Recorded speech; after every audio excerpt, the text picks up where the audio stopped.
Bem-vindo, assistentes do canal Estilo Pará. Hoje temos a grata satisfação de entrevistar Ronaldo Andrade. Ele é supervisor de operação e coordenador de logística e técnico de segurança de trabalho das empresas de aquisição sísmica e prospecção de petróleo.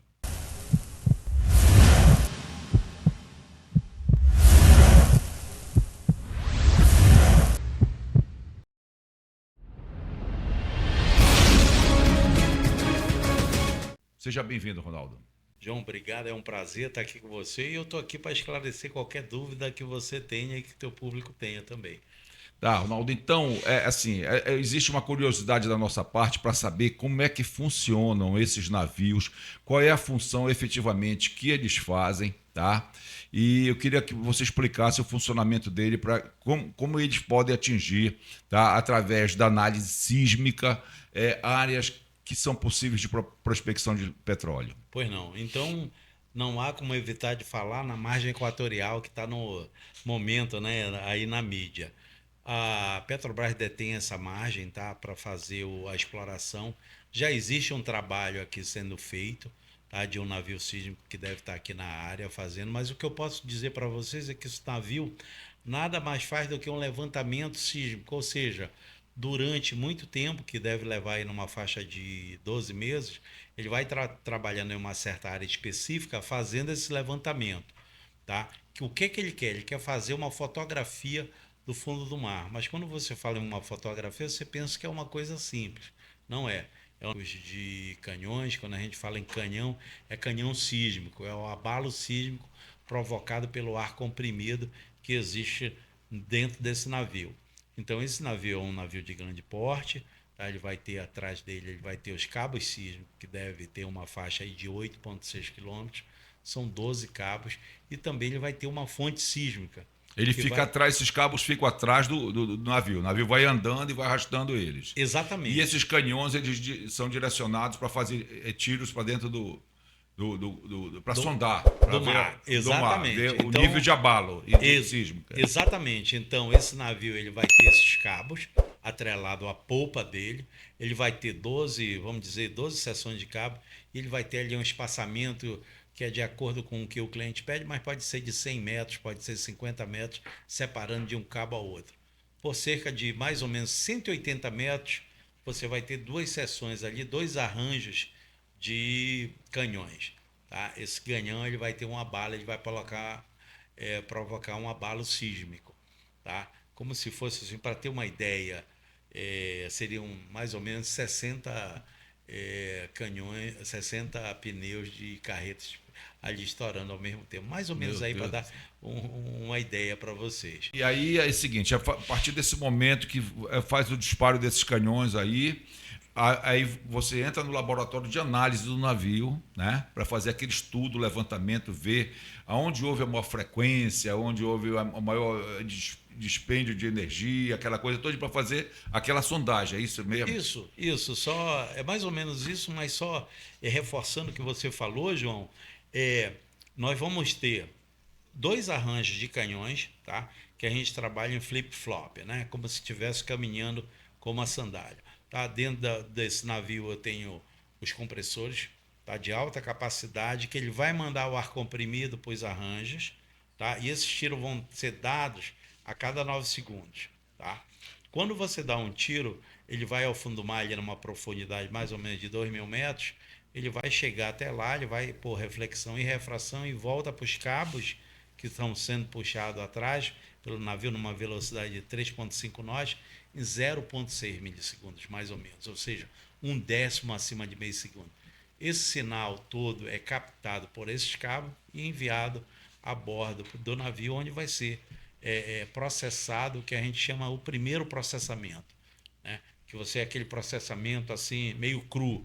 E depois disso daí vai ser feita uma filtragem e depois disso aí esses dados vão ser transferidos para o HD para chegar até o nosso cliente que vai fazer aí um aprofundamento nesse Quanto processamento. tempo demora essa análise desses dados que são obtidos em função do disparo desses? Exato, depende, por exemplo, do tempo, do tamanho que você tem da área onde você vai trabalhar. Por exemplo, existem áreas como aí na margem equatorial que vai levar um ano de trabalho. Margem equatorial que você fala aqui é a foz do Amazonas, que é onde está sendo analisado e tudo, a possibilidade de ter. Ex- Exato. Então, essa margem equatorial ela se estende do Rio Grande do Norte até a divisa ali do Oiapoque com a Guiana Francesa, né?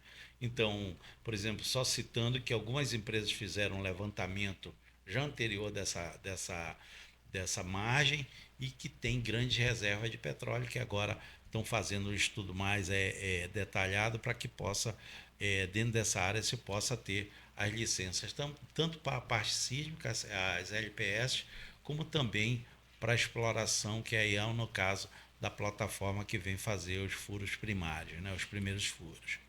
É, assim, eu vejo assim, hoje está em voga aí, vem a Eco, A A COP30. COP30, tá? Então está COP30. muito em voga aquela Isso. questão ambiental, Então, tá? Então a gente vê que um disparo desse num canhão que você fala para atingir 2.000 metros de distância, 2 quilômetros até o fundo do mar para atingir, ele não produz nenhum efeito ambiental. Ou seja, vamos lá, que ele mate umas tartarugas, entendeu? Que ele tenha alguma coisa assim nesse sentido, porque hoje o cuidado ambiental é muito grande, né? Tudo, eu acho que é superlativo essa questão do cuidado ambiental. Né? E eu queria saber se esse tipo de trabalho ele atinge alguma coisa a nível de meio ambiente. que legal a tua pergunta, muito interessante, é muito legal discutir sobre o meio ambiente, né? E a gente pode até se aprofundar nisso. Nós temos uma licença e atrás dessa licença existe, entendeu, as exigências pelo órgão ambiental brasileiro, né? Então ele diz que quando você tiver uma aproximação de 1.000 metros, que você tiver uma avistagem durante 6 horas, durante 6 da manhã, 6 da tarde, tá? Pode ser um golfinho, ali pode ser uma tartaruga, pode ser uma baleia, automaticamente você tem a bordo na ponte do navio, tá? Os PSOs, né? Que são geralmente são biólogos que são treinados pelo, no caso, o IBAMA, e que são certificados a estar a bordo do navio para fazer esse monitoramento.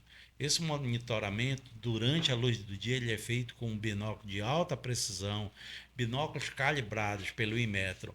E como eles têm muita experiência, qualquer avistagem, o que é que ele faz? Ele comunica a ponte, ou o imediato, ou o comandante, ou quem estiver na ponte naquele momento, e automaticamente essa pessoa já aciona o pessoal de baixo, o navegador no caso, que vai acionar os mecânicos que vão parar de atirar, entendeu? Nós vamos depois ficar monitorando, tá? Esse no caso, vamos dizer que seja uma boleia, ela será monitorada.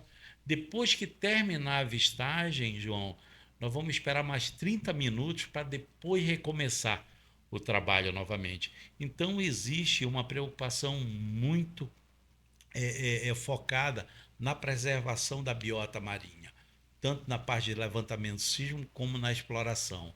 Aí a gente segue também algumas que são condicionadas à nossa licença, que são as resoluções do IBAMA. Uma delas é a CONAMA 276, onde fala muito da gente segregar, da gente classificar o resíduo produzido a bordo.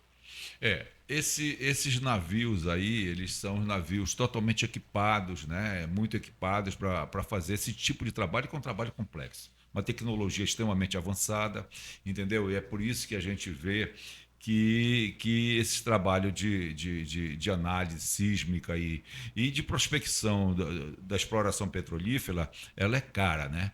E eu queria saber, assim, em torno de mais ou menos assim, dentro do navio desse, quais são as pessoas embarcadas no navio e quais são suas funções que cada um faz lá, né? Mais ou menos assim, para a gente saber a dimensão de um custo de uma operação desse navio. Então, né, João? Então a gente pode começar com o pessoal. Nós temos a bordo dois departamentos que trabalham em conjunto, né? Porque ali a gente diz que desde do marinheiro, do moço de convés até o capitão, todos são importantes a bordo. E a gente prima por isso. Nós temos uns melhores a bordo, né? Então, aquela pessoal que está ali foi o melhor que a gente tem. E o navio ele só navega porque, como a gente diz, estamos num barco junto. Então, Isso. cada um tem uma função, né? A parte marítima tem um comandante, tem um imediato, tem um chefe de máquinas, você tem aquela pessoa que toma conta da alimentação, né, que é o chefe de cozinha, você É tem o isso. chefe dos taifeiros, entendeu? Médicos. Você tem a bordo também o pessoal que faz a limpeza diária dos camarotes, que pertence à parte marítima, né? Daí nós vamos entrar na parte aí já de meio ambiente e saúde, né? A gente tem a bordo aí nós temos um paramédico e um médico, tá? E na parte do meio ambiente nós vamos ter três PSOs. Os PSOs e PAN e também o técnico ambiental, os PSOs eles nada fazem mais do que monitorar a biota marinha, também como os PANs. PSOs eles trabalham de 6 da manhã às 6 da tarde, fazendo monitoramento visual, e o PAN ele trabalha com equipamento onde ele vai monitorar, entendeu, o som. Entendeu? Ele vai tentar pegar, por exemplo, uma baleia que está atuando ali na parte noturna e ele consegue escutar e ver o posicionamento dela. Se ele fizer uma escuta e tiver, por exemplo, um golfinho cerca de 1 quilômetro, 1.000 metros, ele já vai fazer o mesmo procedimento que o pessoal de avistagem diurna fez. Aciona a ponte e a ponte aciona o departamento de navegação e ele aciona ali os canhões, os mecânicos dos canhões, e ali a gente para tudo e vai respeitar até Questão ambiental. essa questão ambiental. Tá? Certo. Além disso, nós temos também os técnicos, a parte técnica, nós temos geofísicos que eles trabalham na parte de processar esses dados que a gente está recebendo dos cabos. Aí nós temos os navegadores que ele vai direcionar, ele vai dizer ao comando, a ponte, onde exatamente o navio deve seguir, né? Você tem, por exemplo, em alguns pontos da costa onde você trabalha, onde a corrente é muito forte. E você tem que manter o teu equipamento em cima dessa linha imaginária, que a gente chama, que é a nossa linha sísmica. Então, às vezes, você tem que caranguejar, tipo no pouso aí que você faz com os aviões, né? Você direciona o navio em um ângulo, mas para manter os cabos, todo o nosso equipamento sísmico em cima dessa linha e continuar atirando. Então, esses são os navegadores. O observador, mais nada, está dizendo que ele vai observar, né? Ele vai saber ali como é que a operação está se comportando. Depois nós viemos para os canhões, né? São os mecânicos de canhões. Quando a gente fala mecânico de canhão, o cara diz, está envolvido Tá em com guerra. tiro, alguma coisa? Não, nada mais que aquele pessoal altamente preparado que vai lidar com todo esse equipamento, entendeu? Que é um equipamento de alto risco que vai levar o ar comprimido até eles saindo do compressor do navio, percorrendo o cabo, entendeu? Que a gente chama de umbilical até chegar nos canhões para ele provocar o abalo sísmico, que nada mais é do que um tiro de ar comprimido, né? Em alta potência. Aí a gente está falando aí, às vezes, de 5.000 PSIs. Meu Deus do céu. Tá. É muito complexo aí, mas olha, deixa eu falar uma coisa. Sua função, você não trabalha embarcado, você trabalha no suprimento, na logística todinha do navio aqui fora, né? Então, se há uma demanda dentro do navio, só está precisando de alguma coisa, você já está preparando aqui, é isso? Essa é a sua Exatamente. função, né? Isso. A minha função, eu sou supervisor de toda a operação logística que a gente tem aqui em terra, né? Então, isso daí envolve também, é aquilo que eu digo, né? A gente conversa muito com os nossos fornecedores e às vezes eles não se atentam a alguns pedidos que custam muito pouco. Mas assim, João, você imagina a embarcação, esse navio, ele fica lá fora trabalhando 24 horas, Certo. tá? E além dos navios, a gente pode ter um apoio de helicóptero, que às vezes é isso, É mas nós não necessário. temos, tá? O Nesse navio é caso, dotado de heliporto, é? de heliponto, né? Que é o É. heliponto, se ele estiver fora do Brasil, nós mandamos uma empresa que ela é especializada em certificar a LDEC. Se o navio estiver fora do Brasil, a gente manda esses técnicos lá para fazer uma pré-inspeção e se adequar às normas brasileiras, né, da Marinha. Então, quando ele vem para o Brasil, a gente já entra com ele já pré-feita uma inspeção, que são por pessoas altamente capacitadas. E depois a Marinha vai a bordo para verificar se existe alguma condicionante, alguma discrepância com a norma brasileira. E depois disso daí ela emite o certificado daquele heliponto, né, que ele vai certificar até, por exemplo, um Sikorsky 92, que é um helicóptero pesado, né? Então, após essa certificação, você está apto a fazer operações que não de helicóptero, que não é o caso no momento. O que é que alguns navios têm? Você tem um barco de apoio. Esse barco de apoio, geralmente, ele é grande, tá? Ele é maior que os outros, e ele vem ao porto para pegar combustível, pegar suprimentos e fazer qualquer outro tipo de logística, dependendo de qual, até retirada de resíduo, né? Que ele faz o transporte, né, do navio sísmico para até chegar ao porto, e dali as empresas que são certificadas, que têm toda certificação para trabalhar com gerenciamento de resíduo, ela recebe isso daí e leva para fazer outro procedimento que a gente vem falar depois. Então, além disso, nós temos mais 2 barcos de apoio, porque o navio, de acordo com a licença, ele não pode ficar atuando sozinho. Você sempre tem que ter barcos de apoio. Então, como existe 3, então, quando não estão em operação, entendeu? Lá quer dizer que um está aqui fazendo toda essa logística que eu coordeno, né? Por exemplo, se precisa de rancho, se manda rancho, se precisa de equipamento, manda seu equipamento, que geralmente o nosso equipamento vem de fora e passa pelo desembaraço aduaneiro, que leva um tempinho. No Brasil ele leva mais um tempo, ele é um pouco mais moroso que alguns outros lugares. Todos os países ele, ele é distinto de um e de outro, né? E também a gente atende todos aqueles pedidos locais, que são alguns equipamentos ou peças que a gente possa encontrar, o óleo, lubrificante, que a gente possa comprar no mercado local. Então, tudo isso é feito pelo navio de apoio. Tudo isso é feito no porto. Isso daí a gente ajuda a coordenar também com uma troca de turma. O pessoal que fica a bordo, eles ficam 35 dias. Trabalham 35 dias a bordo e ficam em casa 35. Então, quando esse pessoal sai, é óbvio que entra outro para repor, para substituir essa mão de obra. Então, a cada 35 dias, a gente faz uma troca de turma. E, além disso, existem outras coisas mais relacionadas. Mas, voltando àquele assunto, para me concluir aqui, João, por exemplo, eles tomam água mineral porque nós mandamos águas para ele, água mineral para ele. Se bem que ele tem uma máquina que ele tira o sal da água, mas aquela água não tem mineral. Será uma água sem mineral. Então a gente tira a salinização da água, é isso? Exatamente. Isso né? é esse procedimento muito adotado em Israel, né? Isso. Israel que eles conseguem tornar potável e ingerível a água do mar mesmo, né? Exatamente. Tecnologia.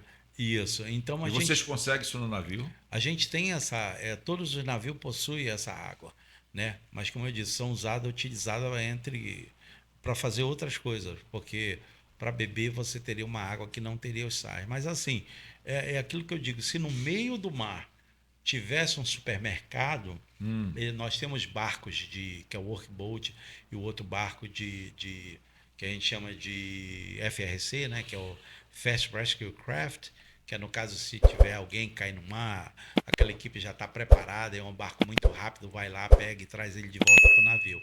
Mas a gente tem um outro barco que a gente chama, que é o barco de trabalho. Isso daí já leva 8 pessoas, 7, 8 pessoas, 6, 8 pessoas. Mas se houvesse um supermercado, ele jamais mandaria um e-mail para mim. Pegava o cartão de crédito dele e compraria. Então, eles são totalmente dependentes de quem está em terra aqui, no caso, que é o supervisor de operações. No caso, você mesmo. E vem cá, vocês operam assim, quantos países já trabalhaste nessa? Já foram 28 países. Então, assim, João, existem países onde você sai de onde você está, vai a São Paulo, Rio de Janeiro, e você está ali, você olha para aquela poltrona e dizer: eu vou passar 14 horas aqui, né? No caso de uma viagem para Doha, eu já atuei na Índia, entendeu? Então são viagens longas. Mas, assim, a gente sempre diz, né? A gente sempre tem muito trabalho e a gente agradece a Deus isso, né? Isso. Não deve reclamar. Mas nós atuamos eu já atuei em 28 países, e cada um com uma particularidade, No seu hábito entendeu? diferente, Diferente, e que você, na verdade, né, aprende muito, né? aprende muito, se adequa, né? É aquela coisa que a gente aprende desde criança, né? Quando a gente chega na casa alheia, a gente tem que ver e respeitar as regras, né? Então essas empresas, João, a gente Possibilitam procura isso. possibilitam isso e também a gente tenta transmitir para a autoridade que a gente está ali para fazer a lei ser cumprida, né? Tanto a lei aduaneira, tanto a lei de imigração, tanto a lei até de trânsito. Então, você sendo um estrangeiro e trabalhando para uma empresa dessa, você está representando a empresa, né? Então, é uma coisa que você aplica na tua vida, no dia a dia, o que você Muito, aprendeu. E muito. diz, você faz na casa Você dos outros, se você está comporte. atualizado com a cultura de 28 países, você visitando, quer queira ou quer não, se você vai fazer a supervisão em determinado país, você passa ali 35 dias, você começa a absorver alguma coisa daquela cultura, conhecer, né? Conhecer os costumes, tá? Um pouco da língua, né? Aí quando você vê, pô, 28 países, isso aí, assim, para enriquecimento do conhecimento humano, da vida que você vai ter, é uma coisa fantástica isso aí, né? Você ter possibilidade de. Sem dúvida, isso ajuda muito a gente entender o nosso dia a dia, né? A gente Isso. aprende muito. Por exemplo, você passar na Índia, por exemplo, eu fiz um trabalho em Aruba muito interessante, João, que um dos nossos fornecedores um dia chegou para mim de origem indiana e disse: Olha, hoje eu vou ter uma festa em casa e vai ter uma pessoa que o nome é Maharishi vai dar uma palestra, né? Eu gostaria que você fosse. Então eu disse, pô, vou, não estou fazendo nada, é à noite. Vou lá. Eu cheguei lá, era no quintal, na área dessa pessoa. Tinha pelo menos ali umas 200 cadeiras, entendeu? Um público muito grande. E aquela pessoa começou a falar em indiano, não estava entendendo nada, mas fui acompanhando. E depois chegou ao fim, ele falou por várias horas. E eu fiquei muito interessado em saber, porque eu consegui olhar o público e o público ali vidrado no que ele estava falando. E o mais interessante para mim foi na hora que ele saiu e o pessoal beijava, ele ficou lá e o pessoal beijando o pé dele e foi embora. Eu perguntei para um amigo qual a razão daquilo, né? E ele então me disse: olha, é porque ele é mais avançado espiritualmente do que nós. Mas você vai conversar com ele. Interessante. É porque o que é que acontece? Eu vejo assim, é que, por exemplo, essa cultura indiana, que é uma cultura de elevação, entendo que assim, da questão espiritual, entendeu? Eu acho que é uma cultura de elevação. Eu vejo que o povo, em que pese em muitas situações da Índia, ser um povo bem pobre, tá? Que a pobreza graça lá, mas eles têm virtudes de caráter como a gente não tem aqui, entendeu? Por exemplo, eles têm um método de pedir, mendigar. Vamos lá, mendigar. Mas se você deixar 1 quilo de ouro aqui, você sai bem ali, deixa 1 quilo de ouro, quando você voltar, está aqui. Eles pedem, mas não tomam. Entendeu? Então, outra coisa, a questão também espiritual deles. Eles têm diversas divindades lá. Uma que agora, há pouco tempo, desencarnou, que era o Sai Baba. Tá? É muito Muito interessante. interessante. Então, o que é que o Sai Baba, com a sua força energética, ele conseguia materializar certo, por exemplo, olha, eu estou precisando de tal coisa, ele materializava aquilo. Não, aquilo eu não entendo que seja um truque mágico. Eu entendo sim que é uma força espiritual que a gente não tem a percepção de que ela existe verdadeiramente, entendeu? Dentro da gente. Mas que nem Jesus Cristo falou, ou raça incrédula, tu podes fazer isso, né? Quando ele ressuscita Lázaro, quando ele cura, quando ele retorna a visão a um cego, quando ele cura um aleijado que volta a andar e tudo, e tudo dentro, né, de uma capacidade que a gente tem, entendeu? E essas pessoas que são mais difundidas, elevadas e que fazem desdobramento, fazem conexões, que meditam muito, eles têm essa capacidade, né? Exato, exatamente, João. É muito interessante você tocar nesse assunto que quando terminou da palestra dele, lá nós ficamos junto com ele, eu cheguei a esse ponto, né?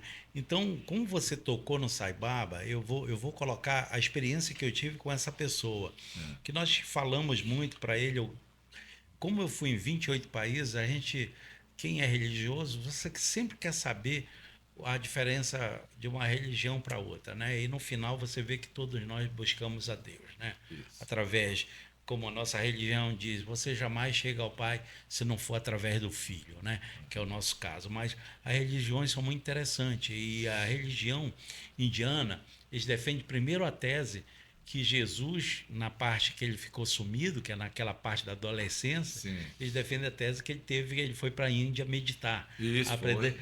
meditação, né? E voltando Exatamente. aí ao Satya Sai Baba, eu conversando com esse Maharishi, nós falamos, poxa, eu vi que na época do Hare Krishna, que faz muitos anos atrás, brasileiros iam muito à Índia assistir a palestra, como você deu aqui, do Satya Sai Baba.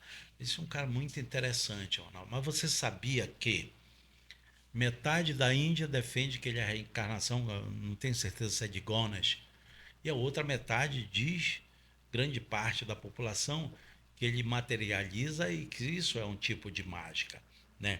Quer dizer, para a gente é indiscutível. Ele me deu uma coisa, João, um exemplo muito interessante de um brasileiro, antes mesmo de sair a reportagem no Fantástico a respeito do rosto de Cristo, que ele disse que um brasileiro deu para o Satya Sababa uma medalha com o rosto de Cristo, né? E quando ele tirou da mão que a pessoa foi usar, não estava a feição de Cristo com os olhos claros, com o nariz pontiagudo e com o cabelo loiro, que é uma coisa típica do europeu, né?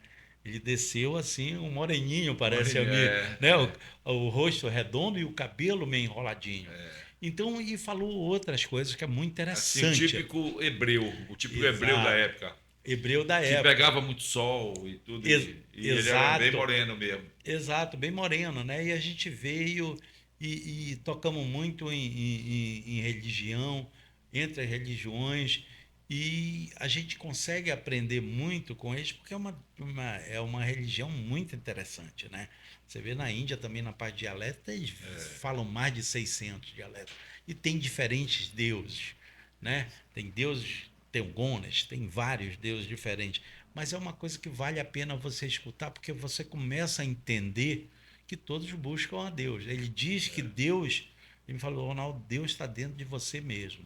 Isso. Entendeu? E a tua energia é a coisa. Daí você entra na meditação, né?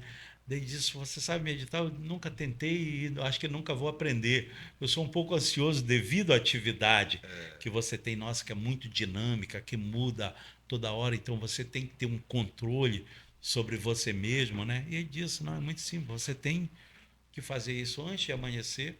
E você tem que fazer um círculo no seu corpo para essa energia correr, ela sempre está voltando para você mesmo, né? Ele diz a única coisa que você tem que fazer é fechar os olhos e só pensar na sua respiração. E leva 6 meses. Eu nunca tentei, viu, João? Porque nunca tive tempo. Não, mas é interessante. E é verdade. O que acontece é que você. As orientações que vêm do plano espiritual é de que você precisa meditar pelo menos umas 3 vezes ao dia, para você ter a perfeita conexão. Ou seja, você medita, você se envolve numa energia pura, tá, que transcende o corpo físico, vai para o corpo sutil e o perispírito da pessoa e ele te energiza toda. É a forma como você tem de se possibilitar o alcance da quinta dimensão, que é para onde a gente quer ir. Todo mundo Certo. quer ir, que é o tal do Nirvana, nosso local na espiritualidade de luz lá, né? Isso. Uhum. Então a gente meditando 3 vezes ao dia é difícil. É difícil porque a gente vai precisar criar um horário para nós e tudo, e passar ali uns 10 minutos, 15 minutos de meditação, sabe? Fazer. Porque essa meditação só é possível a nós quando nós estamos com a nossa glândula pineal, que é uma glândula que é uma espécie de uma antena, tá? Uma antena que você tem aqui no centro da coisa, né? Da cabeça, perto do cérebro. Essa antena ela te possibilita ter um contato quando você faz meditações, você fazer um desdobramento. Então, hoje em dia, as trevas trabalham contra essa glândula nas pessoas, ou seja, para te isolar e para te deixar no plano terreno, no plano físico mesmo, entendeu? E então você precisa estar oxigenando. Como é que elas trabalham? Elas trabalham para isolar essa glândula através dos alimentos que te dão, flúor, essas coisas todinhas, elas vão engessando e vão reduzindo a tua capacidade de fazer essas meditações. Quando a tua glândula pineal ela tá liberta, solta, tu consegue transcender. Até em alguns casos de desenvolvimento de mediunidade. Você precisa fazer comunicação com a espiritualidade e através dessa glândula que você. É como se fosse uma antena. Tá? Se você tira a antena, a imagem fica toda turva e não aparece nada. Mas quando você coloca a antena, você tem uma perfeita conexão com o plano espiritual. Então, eles dizem que a gente tem que fazer isso. Tá? A orientação que dá pelo menos 3 vezes ao dia. É um exercício. Exato. Né? Então, assim, a Índia é um país diferenciado. Você imagina na hora que você vai fazer uma operação de logística, você vai tratar com o içamento de um equipamento. E você olha assim para as pessoas totalmente desprotegidas, né? Porque, assim, a indústria de petróleo hoje, na parte de segurança do trabalho, na parte de proteção do nosso pessoal, do nosso colaborador, você atingiu um nível muito profundo, né? Então, assim, João, a gente vê as pessoas ali quando olhavam a falta de equipamento dos EPIs, né? O equipamento de proteção individual. Mas aquilo ali, para eles, como em todo, eu acho que a própria cultura humana não faz parte da cultura essa questão de se prevenir, né? Contra incidentes, contra acidentes. E tem alguns países que é difícil de você trabalhar. Mas, assim, se você for fazer, tá, uma tempestade cerebral, né, que a gente chama de brainstorm, se você for fazer, o que vai sobrar no final é educação. Né? Então, a gente teve a oportunidade, que eu já dei muita palestra de segurança do trabalho, e é diferenciado o nosso preparo que a gente faz nos Estados Unidos, né, para lidar com o colaborador. Né? A gente está mais lá para conversar com ele, para tentar passar o nosso conhecimento para ele, para compartilhar o que nós temos, porque assim, João, o maior intuito disso é protegê-los, né? Então as empresas não querem que o lucro dela seja transformado em uma fatalidade, uma tristeza, ou algum tipo de acidente para o nosso colaborador. Então você vê pessoas às vezes dizer que ele está desprotegido, né? Ou então que aconteceu um acidente com ele. Então a gente faz todo um preparo para esse tipo de pessoa que está despreparado para trabalhar com petróleo, que você não teve uma educação nessa parte de segurança de trabalho para se prevenir. Mas assim, João, se a gente não tem o conhecimento de prevenir a nós mesmos, nós jamais vamos proteger alguém que está trabalhando do seu lado. Então a preocupação maior é nos proteger para depois proteger quem está trabalhando do nosso lado, né? E você, o que é que você faz? Você dá cursos, você dá horas de palestra para eles, mas você vê que no final o acidente acontece. E quem já fez parte... Eu acho que só antes de interromper, nessa questão do treinamento da segurança de trabalho, é mais uma questão de convencimento para que as pessoas estejam sempre utilizando seus equipamentos, entender, de acordo com as normas e tudo, e de acordo com a necessidade de cada momento. Exato. E às vezes as pessoas são relutantes em usar. Mas eu acho que a parte mais importante é convencer as pessoas. Então, você falou, acho que você usou a palavra correta, né? É você, através da educação, como você vai proteger, como você vai entrar na mente daquela pessoa e dizer, você tem que voltar para casa do mesmo jeito que você chegou aqui, ou então de um jeito melhor até. O objetivo maior é esse. Mas você não consegue nada, João, se você não colocar as palavras certas. Se você existem dois tipos de gerenciamento nessa parte de segurança.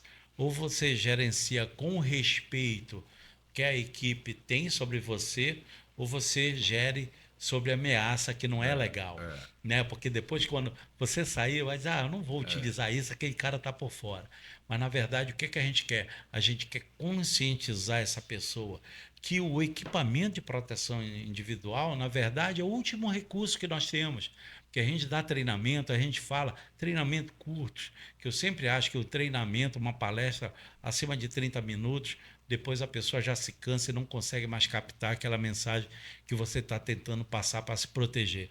Mas o interessante, João, é quando acontece o acidente, que você vai fazer a entrevista com eles e eles ficam relutantes.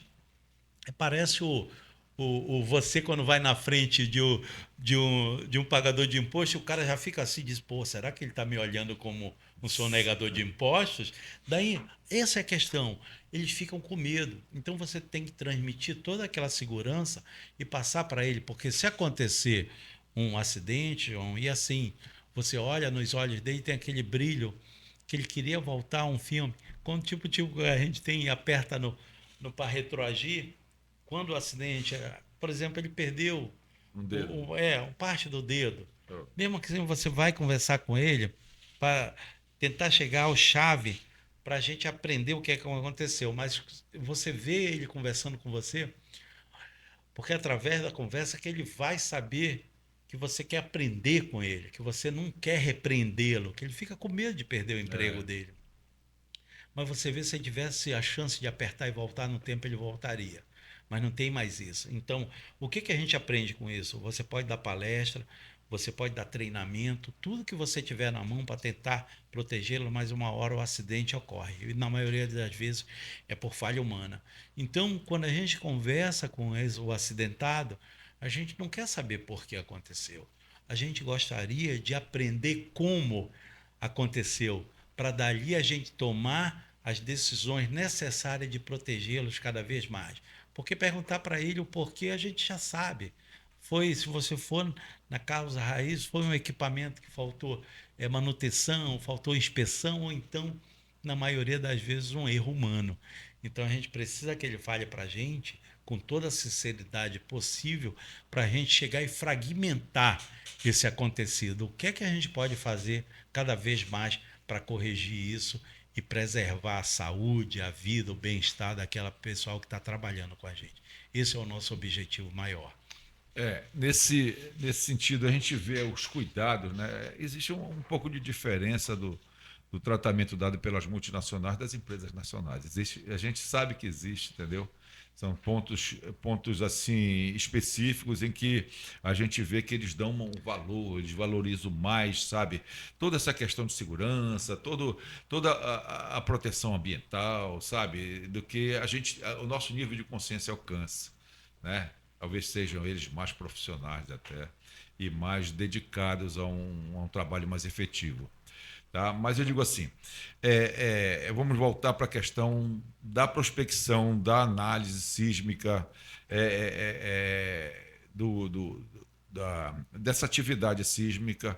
Tá? Eu queria assim, saber, assim, presta atenção, depois de um determinado tempo, quanto tempo de análise você faz? Você está com o navio fazendo essas análises todinhas, tendo esse trabalho todo, você gera um banco de dados. Isso, é isso? Exatamente. Então, esse banco de dados ele é ofertado para quem? Exatamente. O que você faz? Depois da coleta dos dados, ele vai a bordo de geofísicos que vão fazer o primeiro filtro. Isso aí, vão tirar ruídos, eles vão fazer, e vai fazer na primeira peneira daquele dado que eles estão chegando. Depois disso, que eles fizeram todo esse tratamento nos dados, eles vão jogar num HD e vão mandar para o cliente. O cliente vai reprocessar de uma maneira no nível mais profundo possível. Depois desse processamento, João, que uma coisa dessa que você tem aí 1 ano de trabalho, geralmente ali com o decorrer das semanas você vai ter os dados. Daí você faz a primeira filtragem a bordo e depois manda para o cliente para ele fazer uma filtragem maior. Mas você vê que você vai ter 1 ano de trabalho. Então você vai ter 1 ano de trabalho, é quase isso que ele vai levar no centro de processamento de dados dele ou de uma empresa terceirizada, que é especialista em fazer isso, e decorre todo esse tempo para depois ele ter ali uma definição mapa. O mapa, né? É um mapa sísmico para depois ele vir e trazer a plataforma, ele vai ter a coordenada, ou seja, a latitude, a longitude, que todo o pessoal dele, super preparado, definiu que diz ali, olha, gente, eu acho que nós vamos furar ali. Após isso, hoje a tecnologia ela é tão alta que ela te dá aí um acerto de 60% a 80%, Aí. dependendo, é óbvio, da área e todo esse levantamento Parece essas feito pelas empresas. antenas de celular, né? As Aham. operadoras de celular, elas têm uma espécie, vamos dizer lá, comparado a um sismógrafo desse, Isso, que ele aham. vai dizer exatamente o ponto que ela tem que ser instalada. Às vezes Exato. ela cai numa propriedade particular e aí Aham. você faz o dono da propriedade faz um contrato ad eterno ali, entendeu? Estabelecendo um valor do aluguel para colocar aquela antena, porque ela é colocada em cima de um ponto que houve a melhor captação, a melhor disponibilização de captação de Do sinal. sinal. Né? Eu acho que imagino que seja assim que é feita na. Exato, para dar assim, do melhor entendimento é exatamente isso, né? Só que decorre mais tempo, né? Porque existe um investimento muito grande, né? Que são cifras altas por um trabalho desse. Quanto mais longo o trabalho for, mais caro ele se torna, né? Porque aí você tem que ver a quantidade de valores que são investidos, né? E você tem um gap de tempo, você tem uma brecha, tá? Um spread, um tempo muito grande para que esse investimento te retorne, né?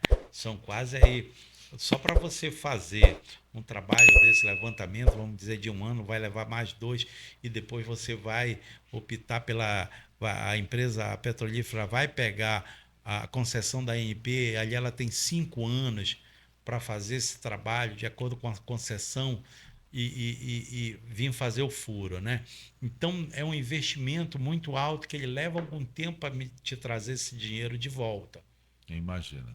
né? Então você imagina, então assim é um dinheiro que você tem um investimento alto, mas que ele não tem um retorno. A liquidez dele é vagarosa, ela é mais Agora, morosa. agora, Ronaldo, eu imagino assim: o cara está baseado num estudo, tá? Que foi feito, um ano de captação de informações, e depois mais um ano de análise e transformação Isso, daquele, né? perfeito. E de repente, por exemplo, 70%, 60%, 70% de possibilidade daquele local que você vai colocar a plataforma dele prosperar como um poço bem produtivo, né? De prospecção de petróleo. E mais os 40%. Quando. Exato. E esses 40 também, todo mundo está sujeito a falha. É. Ele pode aumentar também, né? Porque não existe, João, uma tecnologia onde que vai dizer, depois de montado esse mapa, tá, que ali é petróleo. Eles vão ter uma visualização onde vai aparecer para eles uma mancha na qual pode ser petróleo e pode ser a água quente.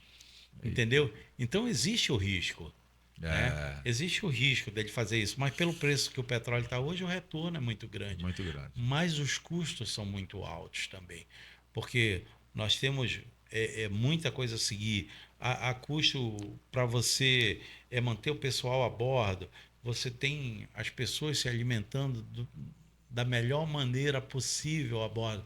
Você tem 4, 5 opções. Tanto você tem várias refeições no dia. Você tem de 5h30 a 6h30, você tem um café da manhã. Porque lá, João, existe 2 turnos trabalhando. Existe o pessoal que trabalha de meio-dia à meia-noite e de meia-noite ao meio-dia. Uhum. Tá? Então você vai ter 5h30 da manhã, para aquele pessoal que está trabalhando à noite, você tem um café da manhã entre 5h30 e 6h30. Desculpa, depois você tem, vamos chamar de merenda, que a gente usava essa terminologia há um tempo atrás, você tem ela 9 horas da manhã. Nesse espaço eles põem lá 9 horas, fica até um pouco mais, e 11h30 ao meio-dia e 30 você tem um almoço. 3 horas da tarde você tem outra merenda. 5h30 e 6h30 você tem o jantar. E depois, para o pessoal que está trabalhando de meia-noite de meio-dia ao meia-noite, o que fica ali, algo que não seja muito perecível, eles vão deixar guardado lá e ali tem tudo que você pensar em fazer um sanduíche rápido, em fazer uma comida rápida. Então, existe um gasto muito grande também com isso, porque assim, a gente entende que 60% da moral da equipe embarcada é de uma boa comida. Então você sempre está pedindo coisa de boa qualidade. Se é filé, é filé. Tanto que nos finais de semana no sábado você tem um churrasco, que é feito com a melhor carne possível, e no domingo você tem lagosta, você tem camarão real, ou desculpa, caranguejo real, você tem camarão, que é um GG ali que dá 20 a 25 por quilo, 20 a 25 unidades. Então você tem uma comida bacalhau, você tem uma comida Toblerone, você tem uma comida da melhor qualidade, porque a gente entende da seguinte forma: você come bem em casa, né? Mas dentro do navio você tem que ter direito a comer uma coisa boa. Só eu sei que eu fiz uma vez, certa vez, um cruzeiro, rapaz, o que tem de comida dentro. O cara come toda hora, cara. Então, ali o cara ali, ainda bem que tem tem local para você fazer um Cooper ali em cima, pra fazer academia, para fazer ginástica e tudo, porque se você for só fazer à vontade do que te oferecem de alimentação, pelo menos nesses que eu fiz lá, é muita alimentação, né? Então, Aham. esses custos todos que você apontou, assim, me faz crer, tá, que qualquer tipo de investimento marítimo, ele é milionário. Mas esse de prospecção de petróleo é trilionário. É Exato, João. bilionário, que a gente Exato. pode dizer, porque é muito custo, amigo. O custo é muito alto, os equipamentos são muito caros. Assim, por exemplo, existe departamentos dentro de um navio sísmico que cada minuto de atraso, minuto, te custa US$ 200. Então você imagina se eu tiver um problema grande dentro de uma embarcação dessa, ele parar por um dia, Eita. né? Que é uma cifra que eu não posso citar aqui, mas muito alta, né? Então tem tudo isso também, João. A gente trabalha tanto com essa parte de avistagem que a gente tem da parte de mamíferos, né? Tartaruga, golfinho, baleia. Então, nesse momento, você para e você só pode voltar a atirar depois de 30 minutos. Então, até isso daí, se você está navegando em uma linha reta, depois você tem que dar aquele retorno lá em cima para voltar. Imagina um navio grande com 8 quilômetros de cabo fazendo um retorno para fazer atirar novamente em cima daquela linha o tempo que você leva para fazer, o tempo e o E o custo, dinheiro né? que o custo que leva para isso, tudo para preservar o meio ambiente, né? Porque, como eu disse para você, as empresas estão muito preocupadas em cumprir a lei do local onde ela trabalha. Isso daí é um custo, mas para a gente esse custo aí suprime você seguir a lei e as conformidades do local. Os maiores assim, produtores de petróleo é do mundo árabe, né? O mundo É, árabe, né? é, Então, é. lá, só que lá a exploração de petróleo ela se dá em campos físicos, não marítimos, entendeu? Assim, em áreas até de deserto, né? Que aí o pessoal consegue lá explorar. O custo de um poço de petróleo desse, numa área dessa, é muito inferior a um custo de você estabelecer uma plataforma em alto mar, sabe? É, Com profundidade de 2, 3 mil metros, né? exato. Então imagina que você tem que fazer para ter um poço desse. E eles lá, o investimento talvez seja até mínimo, porque o petróleo aflora quase que na terra, né? Exato.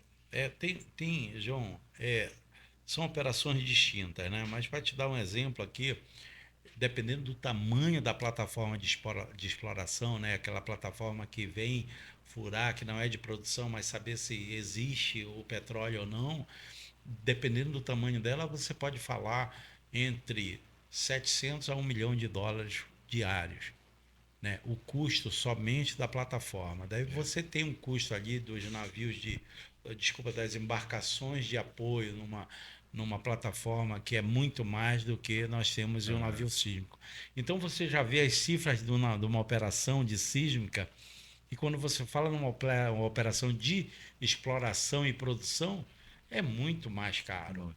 Envolve muito mais gente, envolve muito mais equipamentos e o custo é muito alto, né? Então, para isso ter o retorno do custo, você tem que ter um preço de petróleo estabilizado, né? A gente diz que esse daí varia entre US$ 70 e US$ 100. O que tiver abaixo a gente fica com medo, e o que tiver muito alto ele traz uma volatilidade naquele mercado, né?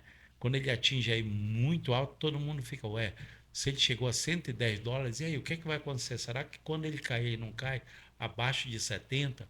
Então, é o mercado, é a produção. A produção dos países, por exemplo, o Brasil é um país que tem alta tecnologia. Mas Voltando a falar, ele tem autossuficiência, tem o Brasil? autossuficiência, o Tem, né? Brasil tem Tem autossuficiência. autossuficiência. Então, a gente tem, por exemplo, eu acredito que tem aí a fazer 300 e poucos furos, entendeu? A Petrobras cada vez mais investindo dinheiro em trazer sondas. A Petrobras é um exemplo de empresa mundial, entendeu? Explora o petróleo com o mínimo de impacto ambiental possível, o mínimo de acidentes, são treinamentos diários.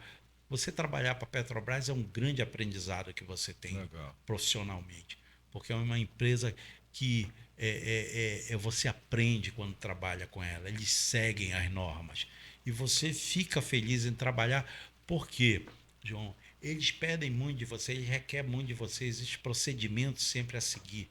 E isso é que a gente quer, estar atrelado a esses procedimentos para estar ali em uma sinergia com eles para dar o melhor que a gente pode, né? Quando no caso estamos trabalhando para ele. Mas ela é um exemplo de empresa mundial, entendeu? Eu acho que hoje quando você trabalha para a Petrobras, ela fica entre uma das melhores do mundo. A amplitude da Petrobras é muito grande e isso se revela no mercado de capitais dela, né?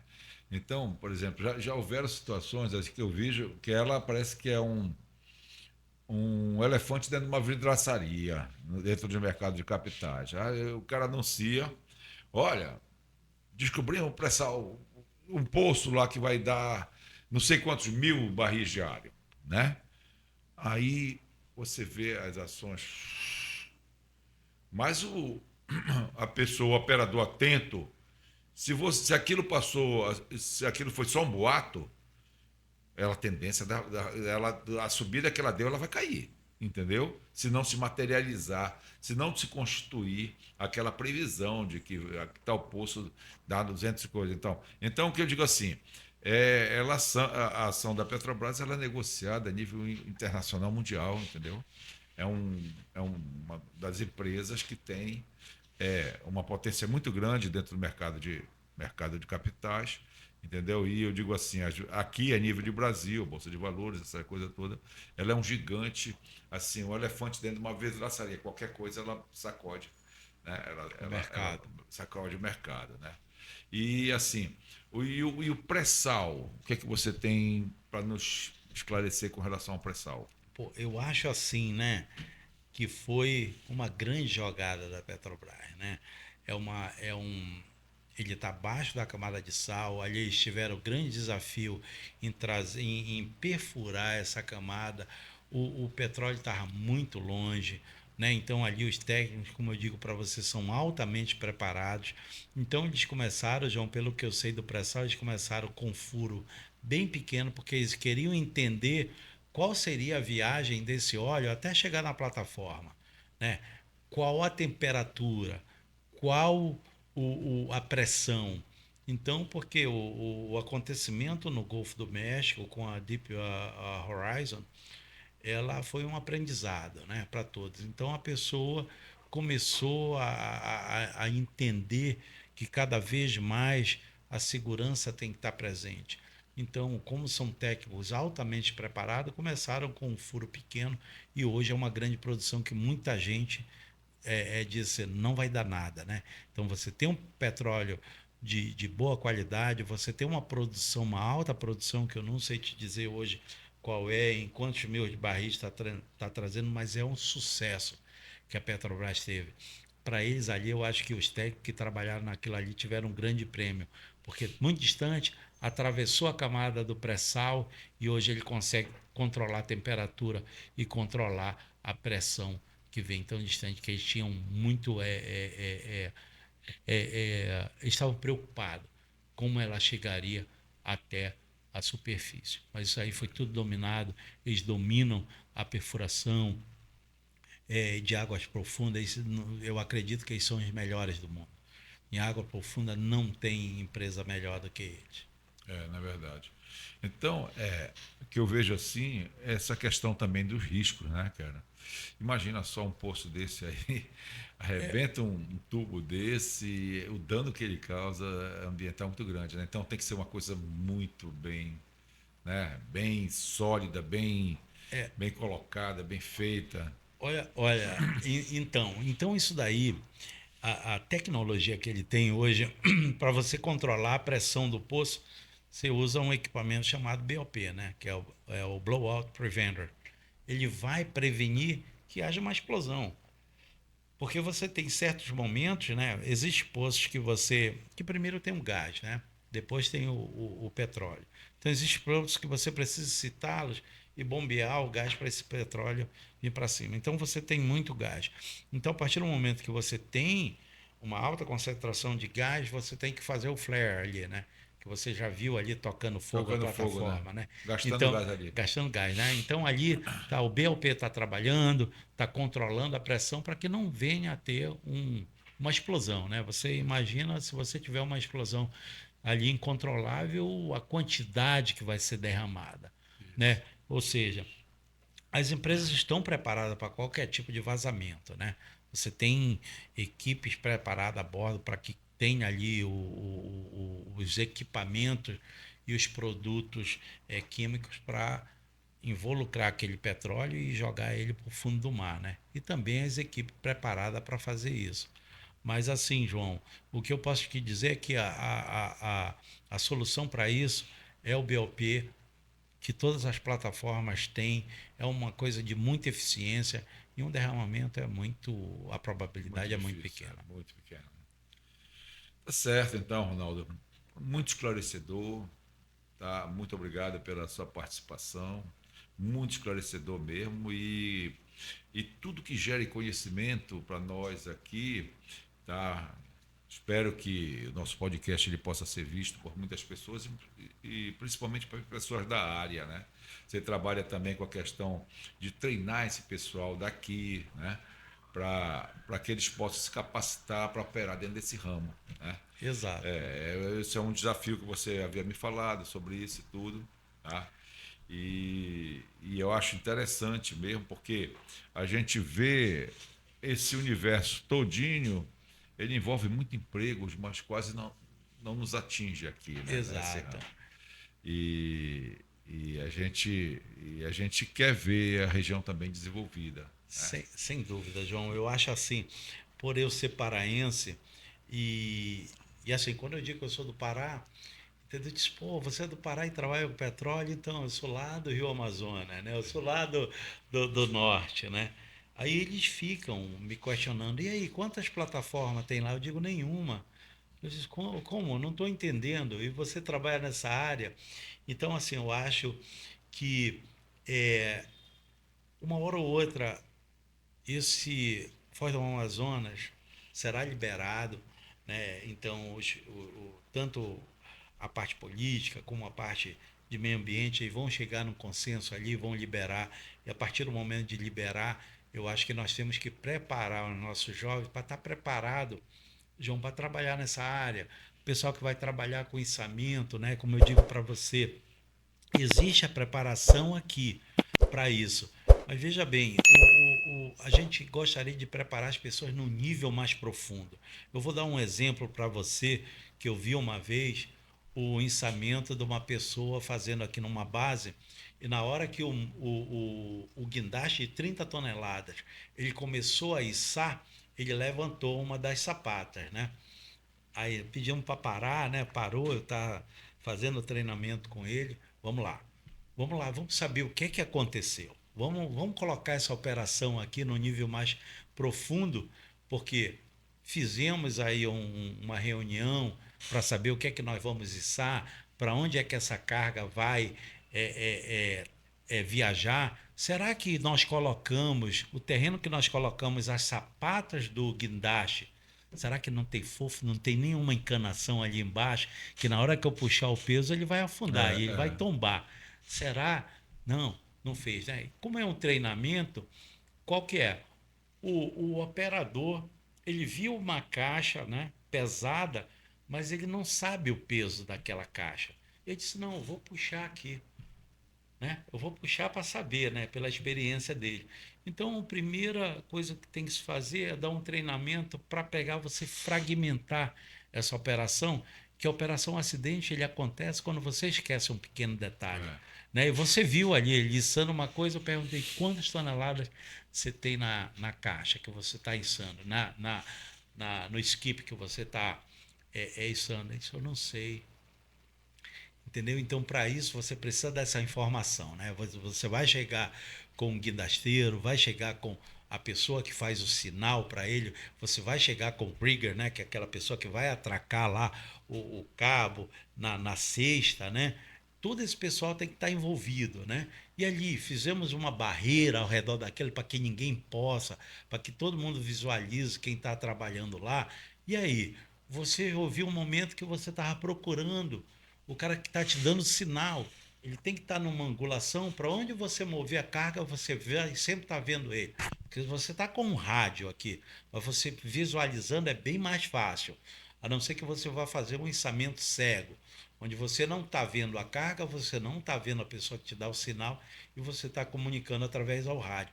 Então, eu acho que aqui no momento é uma coisa que precisa, que tem espaço, um largo espaço de melhoramento, é você trabalhar com eles no nível mais profundo, no nível de informação mais profundo, para que eles saibam exatamente o que estão fazendo. Né? O que acontece se eu içar aqui e a minha sapata aqui na parte traseira está levantando? E se tiver um colapso e quebrar a haste do guindaste? Né? Onde é que eu vou estar posicionado? E se acontecer alguma coisa com o meu amigo? Então, tudo isso tem que ser discutido. E você não vê isso, mas na América você vê. Isso daí já é uma praxe, já faz parte, é uma coisa automatizada. Na cultura de prevenção de acidente, isso daí é um dos itens que você vai seguir no seu checklist.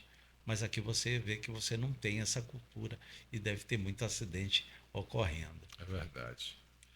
Então tá, amigo Ronaldo, prazer, uma satisfação imensa em ter entrevistado, muito conhecimento, né, para o nosso podcast Estilo Pará. E nós estamos aqui de portas abertas. Vamos, se Deus quiser, já que você está aqui próximo agora de Belém, entrevistá-lo de outras vezes, trazendo mais, enriquecendo o conhecimento de todos nós, que é esse nosso objetivo. Obrigado, foi um prazer estar aqui, entendeu? A todos os assistentes, você curta, comente e compartilhe esse vídeo para que ele possa ter a dimensão dentro do YouTube.